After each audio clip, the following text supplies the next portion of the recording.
Hey, community of grace, this is Gerard Lowry sharing today's pastor's note.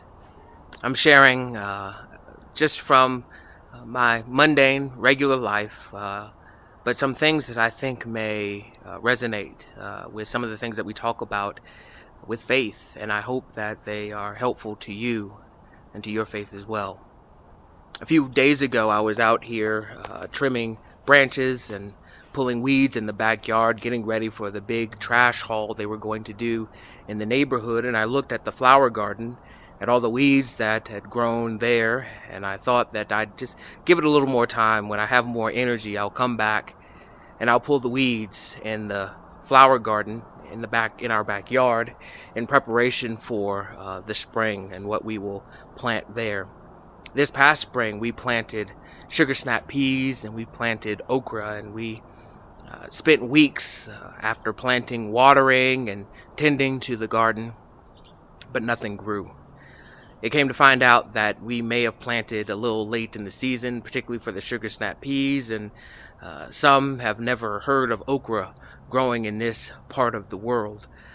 But we had great dreams and great hopes for what would come out of our garden with all the hard work that we put into it. We had dreams of okra and tomato soup and eating sugar snap peas for dinner, but it didn't happen. But when I came to the garden today, getting ready to pull what I thought were weeds, I noticed that among the weeds there was a tomato plant growing, and there was an onion also growing. And we didn't plant tomatoes and we didn't plant onions this year. We planted tomatoes last year and we planted onions last year as well.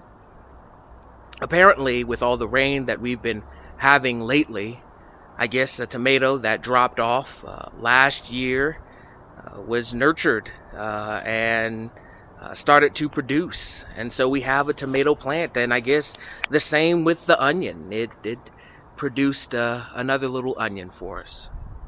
And I wonder, maybe that translates to faith this way, that it's not up to us.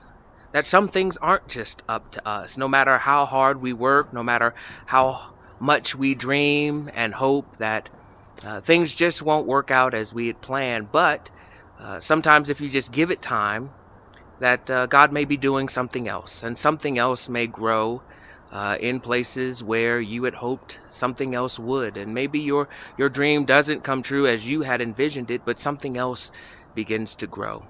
And maybe this is what farmers know, because the best they can do is put a seed in the ground and just hope that the ground is right and that they get enough water and they get enough rain and the temperature will be right for the seed to grow and produce as it should. But they know, probably more than we, that a lot of things are not in our hands.